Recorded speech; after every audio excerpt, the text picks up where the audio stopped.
Today, we are going to add DMX control over our P3 system. If you need help setting up your P3, please watch one of our other videos.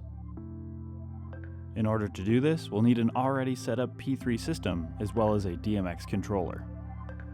For our connections, we're going to simply connect the DMX controller to our P3 via 5-pin DMX or ArtNet. We can see that we have a setup P3 that's already mapping video. We're going to go to the DMX and Motion tab. Here on the left, we can see we have all of our configured devices, and on the right, our patching table. We want to make sure we're on Light Controls tab and not on the Motion Controls tab. First, we're going to patch global control over the processor itself. Highlight the P3 system controller and select Add Controls. We only have one option here, which is global. We're going to select Next. I'm going to be using ArtNet, and we're going to select the start address as 1. And select Next. Finally, select Create Controls. We have just added a 4-channel fixture for global control of the P3.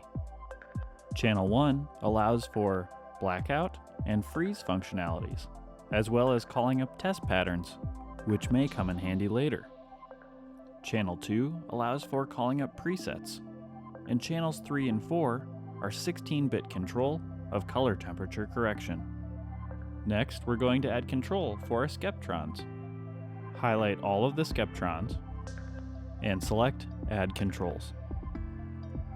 We have 3 options here: Intensity, RGB, and Basic. We'll choose Basic. Basic is a 5-channel fixture per Sceptron, which features 16-bit intensity and RGB control.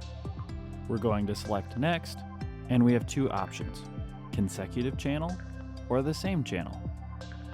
Consecutive channels will give us individual control of our Sceptrons, where same channel will put both of our Sceptrons on the same channel. We're going to select consecutive channels.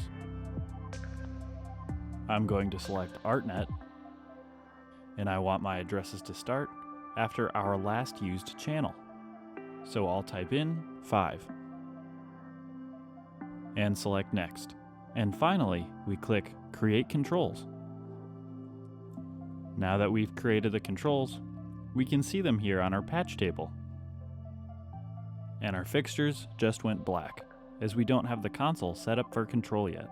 But a quick way to make sure our system is still working properly is to click the Disable All Controls button at the top of the screen, and we see our video comes back to life. Be careful to not click the Delete All Controls button, or we're going to have to repatch our system. Once we have everything set up, we can use DMX control to override the video mapping being sent to our units. I'll start by turning the intensity all the way up. And now with P3 global control, I can change my color temperature. We can go warmer or much cooler, or sit somewhere in the middle.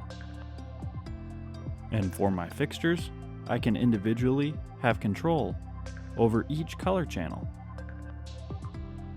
The video is still playing through, but I've changed the RGB values for each fixture.